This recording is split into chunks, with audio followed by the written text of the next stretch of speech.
welcome back to the Time on Feed podcast, practical insights through amateur eyes. My name's Alyssa. I'm George, and today we're going to be talking about common misconceptions from non-runners about endurance athletes. That's, I mean, it's a mouthful. That's right. Before that, we'll break that down. We have identified a few misconceptions that we hear routinely through friends, family, other folks that are typically in the non-running community. Yeah. So we're going to look at that. We're going to discuss that a little later on. We're just going to do a quick check-in right now. We've had a bit of a day. This was, I think, the 5th or 6th attempt at starting this particular podcast. So it's been one of those types of days. For you, it started with locking your keys in the garage. Yes. Really good start. No access to your car. So we locked the garage door up. I locked my keys. I have my car key separate from my main keys, locked my keys in the car. You locked the garage when you left in the morning. Safety I left first. After you and realized I can't get into the garage to get my car.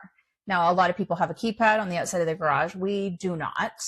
We don't have one that we use. And so I was locked out of my car. I'm not going to lie. I had a bobby pin situation. I was trying to open it up. I thought, well, worst case, I'll buy a new lock and wreck this door because I couldn't get a hold of you. It's a hidden skill set. Yeah. So, I was close. I was very close. I thought new career happening soon. But yeah, so that was frustrating start to the day. Busy day, as is common with careers in life.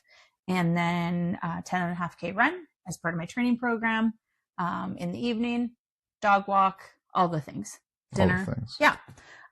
So that was my day, busy, but that is also life and the life of a runner. So how was your day? Better. I did not lock myself in the garage. We do have a keypad. It just doesn't work. And I don't know the code for it. I went to work, came back home real quick. That was the start. Aside from that, just a normal day for me. Workout, a little run. I knocked off 5K on the treadmill, which was good. Felt good. A little sweaty.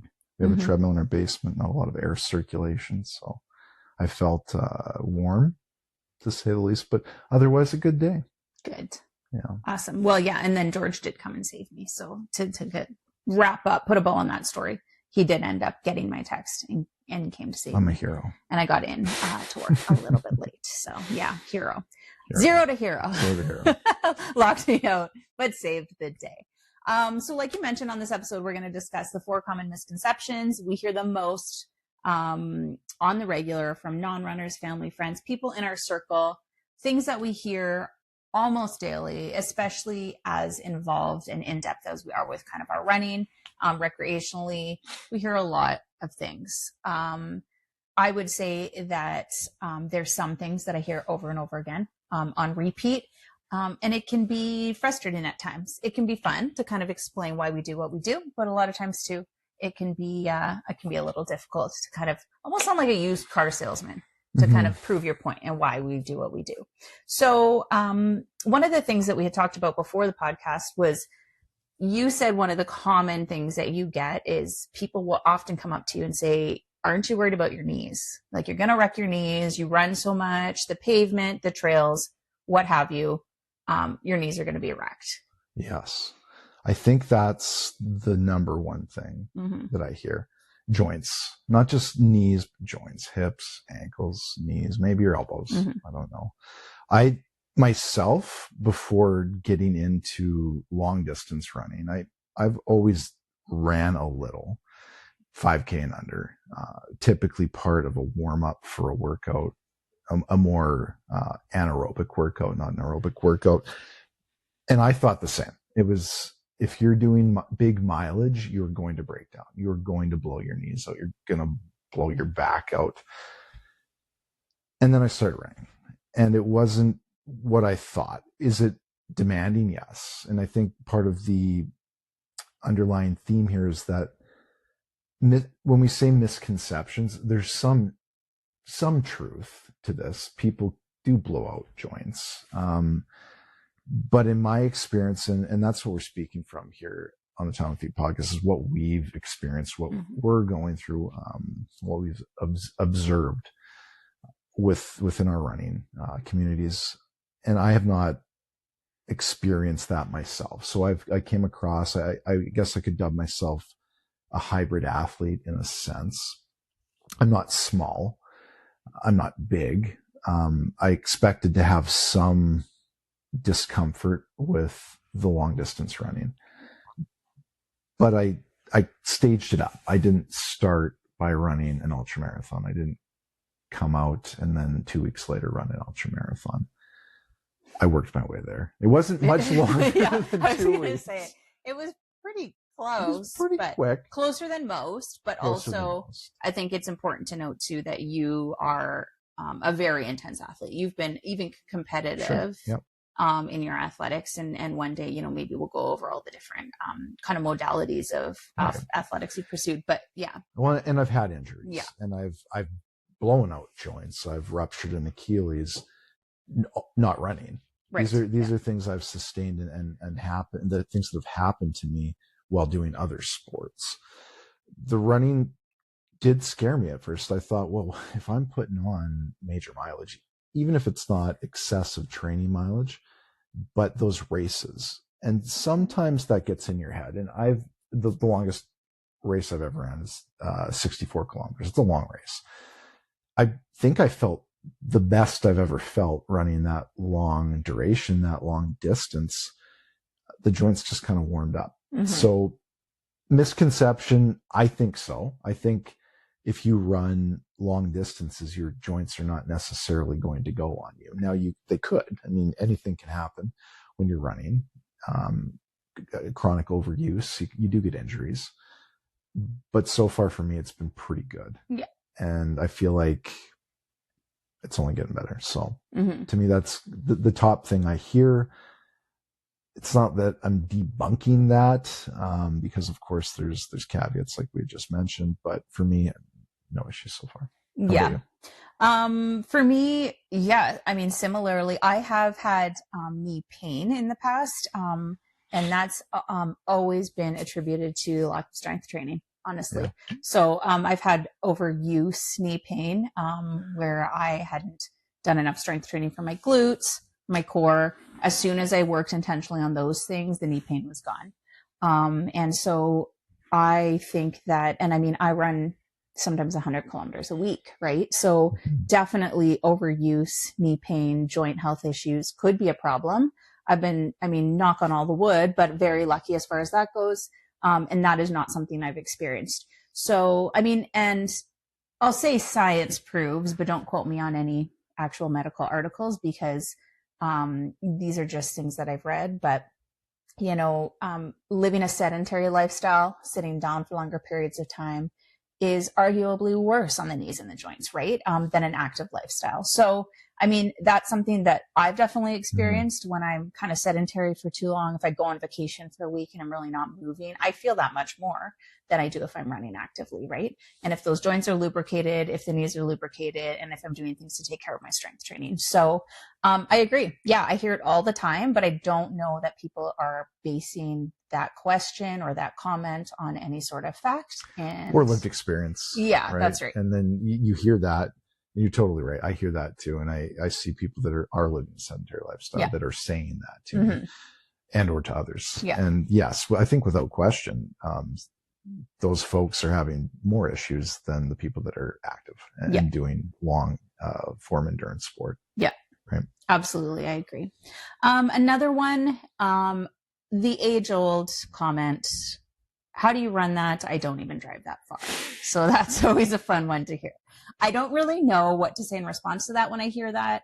For someone to say, I don't even drive that far, I think, well, you don't get out much then. I don't know what to tell you. Like, I just kind of laugh it off. But it is one of those things that I think is kind of consistent. And it's not always said with like admiration.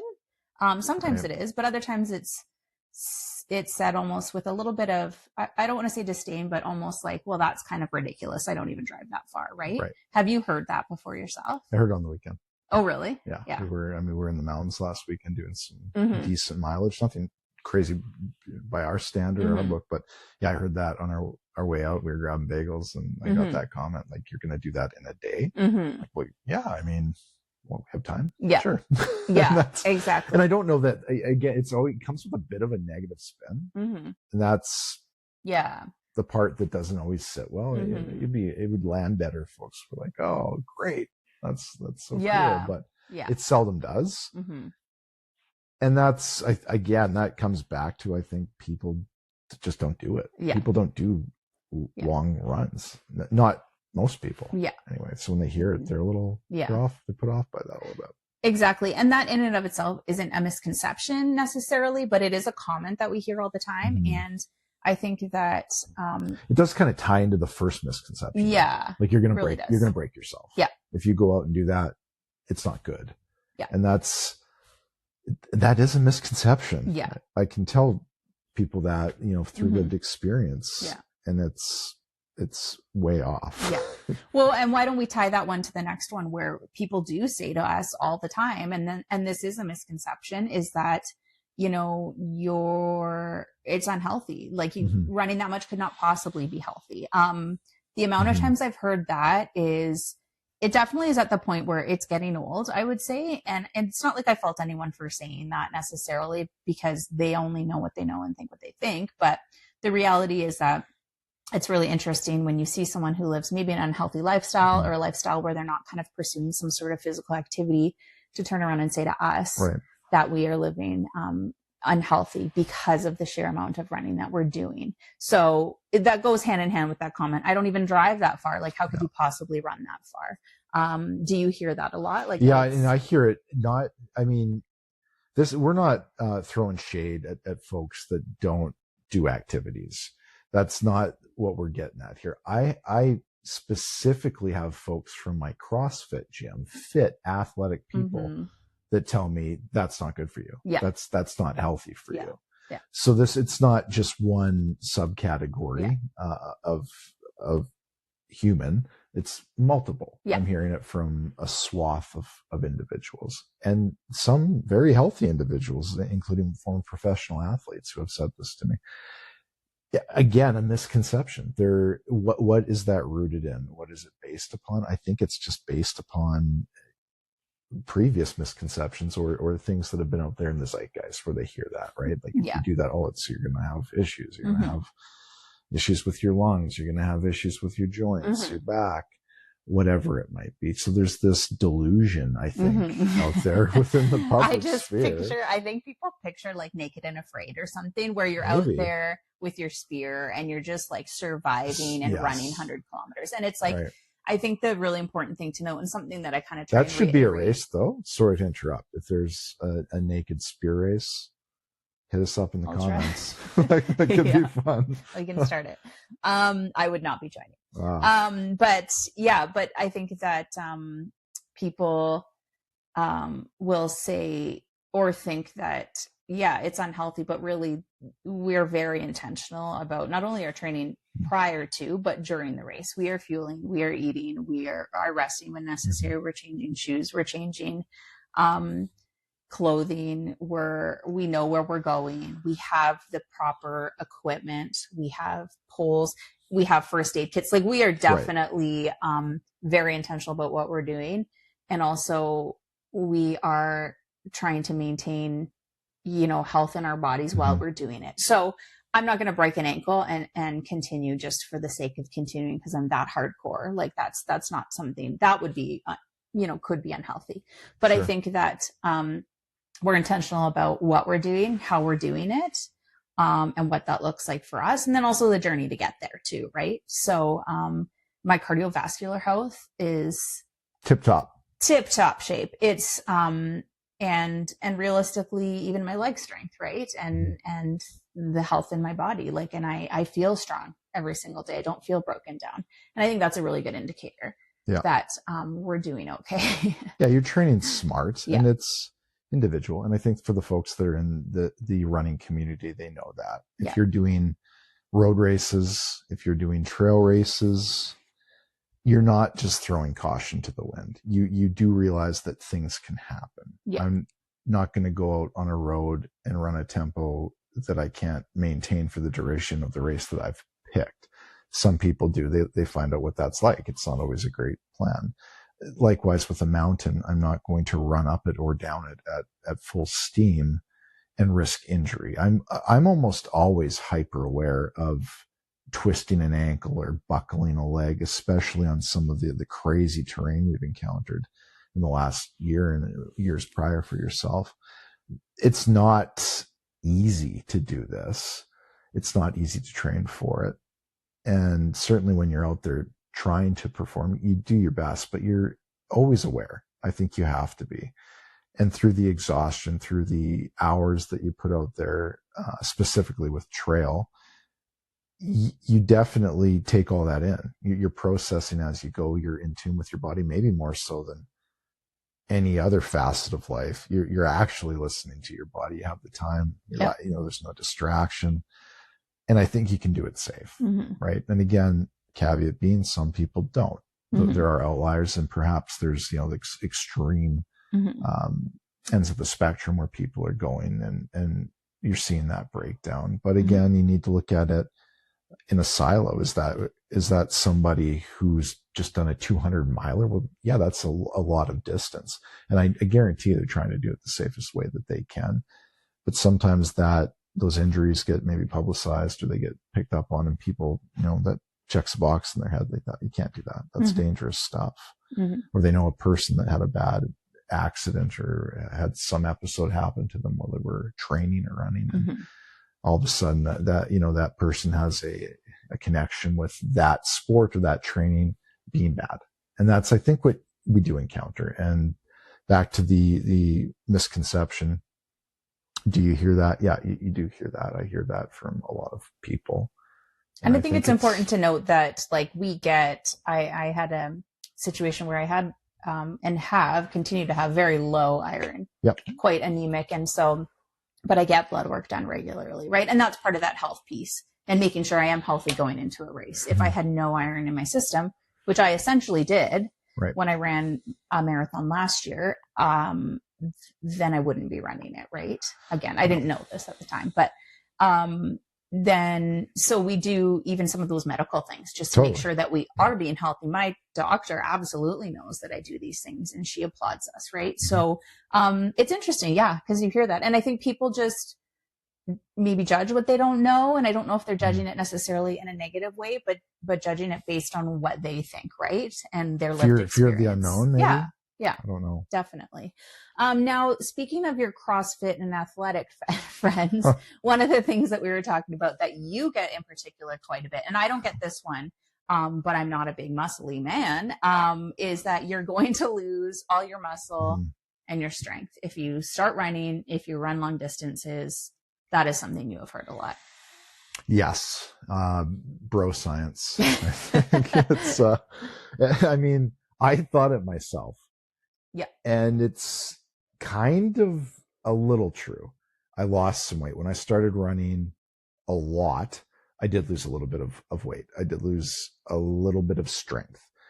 Far less than I thought, though. Yeah. I think that if you continue with the strength training as I did, the drop off is not as significant. And I'm talking maybe 5 to 10% at the high end off some of my 1-rep maxes, my back squats, my deadlifts, some of my Olympic lifts, but not that significant. I did think it would be worse. And I think where perhaps those losses came from with strength was just that I was spending more time running and less time strength training, right?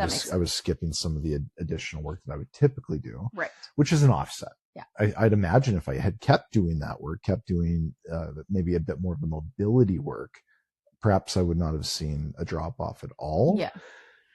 And I know this can, you can relate this a bit to adaptation, right? Your body does need to go through a bit of an adaptation. But yes, I thought it, my friends thought it, other people that I have talked to all said it. You're going to lose all your strength. You start running, you're going to get skinny, brittle, and you're going to fall to pieces. You're going to be a little twig man. Yeah. And I can tell you now, I'm down nothing from last year. I'm about 210 pounds, and that's what I was last year, and I'm there now. My weight is stabilized. It does fluctuate a bit. I'll probably lose 5-ish pounds, maybe a few more once we start back into the spring and summer running, where my mileage will go a lot higher than it currently is. But I don't think the strength piece is going anywhere. And I lift heavy weights. For a 41-year-old, I lift quite heavy, typically daily. And I really don't notice a drop off. In fact, I think some of my strength numbers are going up, which is a testament to just staying at it, right? And doing both. Yeah. And I think there's room for both. So misconception for sure. I don't feel like you're going to lose strength. And if you do, I think it's negligible. Yeah.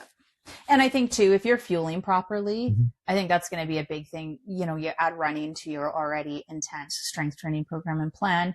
And if you don't fuel accordingly, then I mean, inevitably you're going to lose, right? Some muscle. But that's like anything. I mean, even if you increased your strength training and you weren't fueling effectively, you're going to lose that muscle anyways.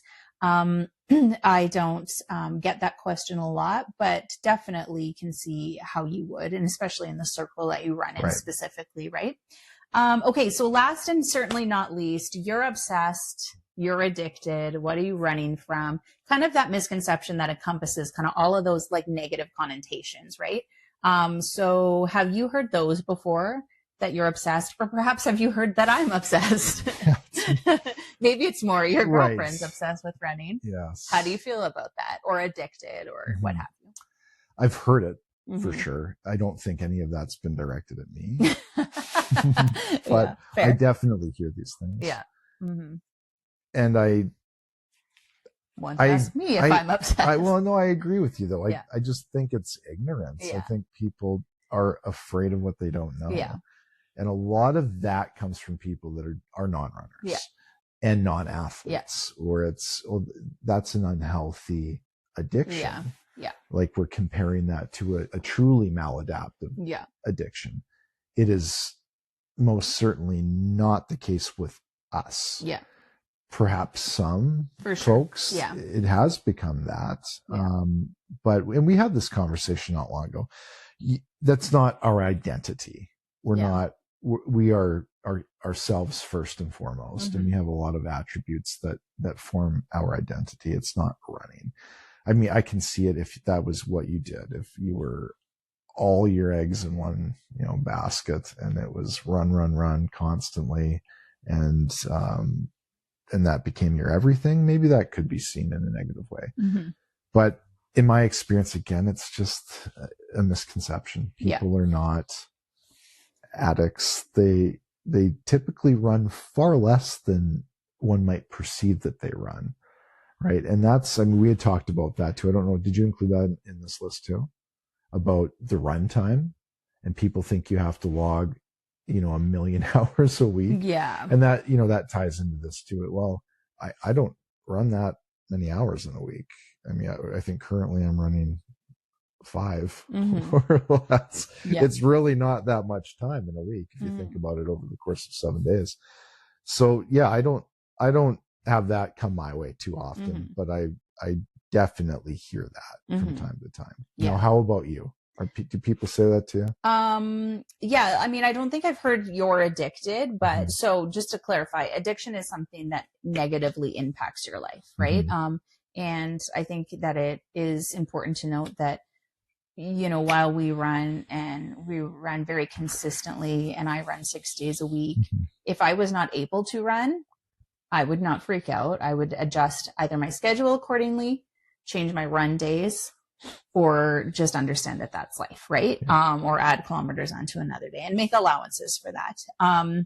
Obsession, same thing.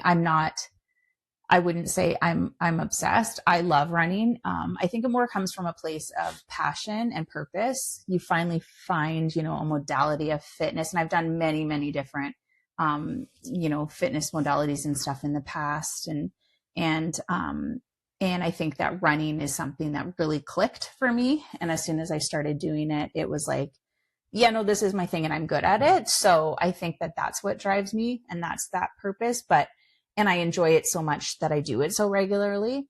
But obsession, I would not say. Addiction, absolutely You sleep not. with your running shoes on, though. Well, you got to be ready, right? Yeah, to get up and go. To get up and go. Okay, no judgment. But yeah, that, and I think that that's definitely kind of a negative spin on a positive thing, and that's I think why it irks me, is that it's such a passion project for me and such a positive thing, and it has brought infinitely more into my life than it has taken away. And I mean, that could be a whole other podcast episode about just the community and the friends and the purpose behind that. And so someone saying, you know, that you're obsessed or you run too much and that kind of thing, it can be hurtful, because that would be like saying, okay, maybe not exactly like saying, but you spend too much time with your kids. Right. If your kids are your passion, or you spend too much time with your dogs, you got to really tone it down a notch with the old pups. You know what I mean? Like, of course someone would be offended by that. And by the way, we love our dogs and spend tons of time with them also. But I think that realistically, we hear that, right? Sometimes. Yeah, we do. And again, it's rooted in a lack of understanding, I feel. And it's unfortunate that it does come across negative so often. Yeah. I experienced that when I came into this domain of training. There's often a lot of negativity associated with road and trail runners and their commitment to that pursuit. I don't get it. Yeah. I think it's a misconception. I think everything we've touched on here tonight is a misconception. Yeah. I think what's important, though, and for our listeners and viewers, is that you don't dwell on that, right? You take it with a grain of salt. You move forward, you reframe if you need to. Yeah. I think those of us that are doing it know it's not, that these things are misconceptions. And that you just take the positive spin on that you know it to be, right? That this is a positive in your life, that this is doing good for you. And that despite what others may think, that if it's feeling right and you're feeling okay, that you're doing a good thing, right? And that's, for me, that's how I move forward in my day with all things, but specifically with running. If somebody's going to throw some of those comments at me, I try not to take any of that personally. Yeah. I'm a little bit kooky. Maybe that just jives with the sport. I don't know. I mean, these are big things. Running a marathon is not for everyone. Running ultras is not for everyone. Yeah. So people can have their take if they think it's, you know, that we're out to lunch or we're a little crazy for doing these things, then so be it. But I can assure you it's mostly rooted in a lack of understanding, and it's a misconception. Yeah. And I have to say that I receive, while these misconceptions can happen on a regular basis, I receive much, much more positive feedback, much more comments and messages from people I know and even don't know, you know, online, that say, you know, you're an inspiration, and how do you do this, and what do you wear, and what are your times, and how do you monitor? And so much more positive. That's sweet. Nobody says anything good about me. Well, you'll get there one day. Maybe one day. Yeah. But I think that absolutely. And that's what keeps me also going, but also, you know, realizing that, you know, when you hear the misconceptions from other people and individuals, you know that it's from a lack of understanding. So you give them grace in that, right? But realistically, I mean, I get so much positive feedback and admiration and that kind of thing for doing what we do, pursuing what we pursue. And then at the end of the day, that's really what matters, right? Totally. And that we're happy and we're crushing our goals. Yeah.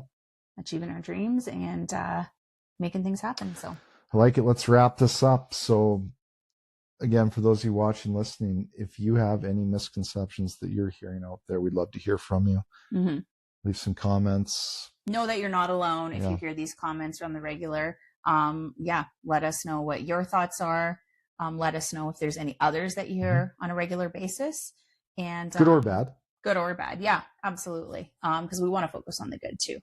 But beyond that, I think it's time to go. Yep. Feed our addiction and get ready. So thanks for watching. Thank you. Bye.